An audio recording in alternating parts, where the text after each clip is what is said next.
اپنی بیوی بال بچوں سے علیحدہ ہو کر کے اکیلے اپنے مکان میں اپنے کمرے میں. نوجوانوں تم سے بھی کہتا ہوں کبھی سوچ کر دیکھو بیٹھ کر کے اکیلے زندگی چل رہی ہے, اس کا اینڈ کیا ہے, اس کا خاتمہ کیسے ہوگا. ٹھیک ہے اللہ کا شکر ہے ہم نے بہت دولت کما لی, بہت پیسے اکٹھا کر لیے, شاندار سیٹل لائف ہے, آنکھ بند ہوئی تو کیا ہوگا. سوچ کر دیکھیے آپ نے اپنے پیسے سے 1 کٹھے میں نہیں 5 کٹھے میں مکان بنایا, ایسا ویسا نہیں, ہر گزرنے والا بغیر تاکے اور بغیر دیکھے ہوئے گزر نہیں پاتا ہے, اتنا خوبصورت بنایا, طرح طرح کی چیزوں کا اندر انتظام کیا. آپ کی روح نکلے گی, آپ کے اپنے بچے یہ کہیں گے لاش کو گھر سے نکالو بدبو پیدا ہو جائے گا. وہی مکان اپنے خون پسینے سے جسے آپ نے بنایا ہے, بڑی مشقت جھیلی تھی, سردی گرمی سب برداشت کیا تھا, اس مکان سے آپ کی لاش کو لوگ نکال کے باہر کر دیں گے, سفید کپڑا پہنائیں گے. آپ نے بہت جنازوں کو کندھا دیا ہے, کیا کبھی دیکھا کسی کفن کے ساتھ کچھ روپیے پیسے کی تھیلی ڈالی جاتی ہے؟ ہرگز نہیں. زمین کا کوئی ٹکڑا ڈالا جاتا ہو؟ نہیں, تنہا جاتا ہے, خالی جاتا ہے. میرے بھائیوں اس دنیا کی یہی حقیقت ہے کہ لوگ آپ کو دفن کرنے کے بعد مٹی ڈال کر کے بھی ہاتھ جھاڑ لیتے ہیں قبر پر, مٹی بھی اس کی ساتھ نہیں لاتے. اور زیادہ دور نہیں جائیے, آپ خود بتائیے آپ کے دادا کی قبر کہاں ہے, آپ کو پتہ نہیں ہوگا.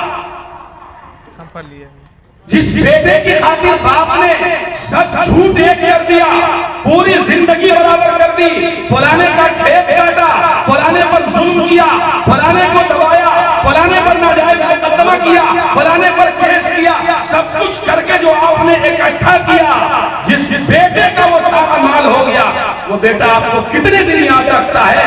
لوگوں ہوش کے ناخن لو, اپنی زندگی میں آخرت کی فکر کرنے والے بنو, اس بات کو سامنے رکھو کہ تمہیں مرنا ہے.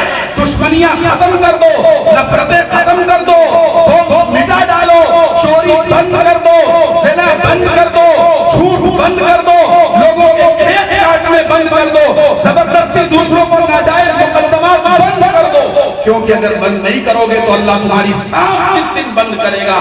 یہ مت سمجھنا کہ تمہاری فائل بند ہو گئی ہے.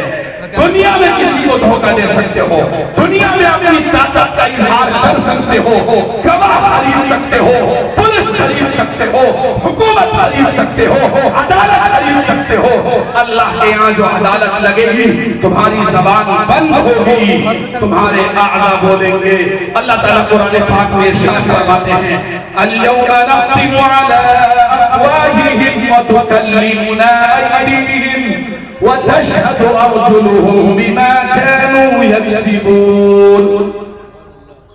آج ہم لوگوں کے منہ پر مہر کر دیں گے, منہ بند. نختم على افواههم منہ سل, وتكلمنا ايديهم ان سے ہمارے ان کے ہاتھ ہم سے بولیں گے. وتشهد ارجلهم ان کے پیر گواہی دیں گے. بما كانوا يكسبون ان تمام اعمال کے بارے میں جو کرتے تھے. اس لیے کوئی دھوکے میں نہ رہے کہ اللہ کے یہاں بھی کچھ دھاندلی چل جائے گی, کوئی شارٹ کٹ نکل آئے گا, کسی طرح سے کام بنا لیں گے, کسی کی سفارش مل جائے گی, فلانے پیر صاحب بابا صاحب یا فلانے مولوی صاحب کام آ جائیں گے. یقین جانو کوئی اس دن کام نہیں آئے گا. رسول اللہ صلی اللہ علیہ وسلم نے اپنی بیٹی فاطمہ سے کہا تھا, مسلم شریف کی روایت ہے, یا فاطمہ انقذی نفسک من النار, اے فاطمہ اپنے آپ کو جہنم سے بچاؤ, میں کچھ نہیں پاؤں. اس لیے کسی دھوکے میں نہ رہیے, نہیں اس دھوکے میں رہیے کہ ہو سکتا ہے گورنمنٹ سے جل جائے.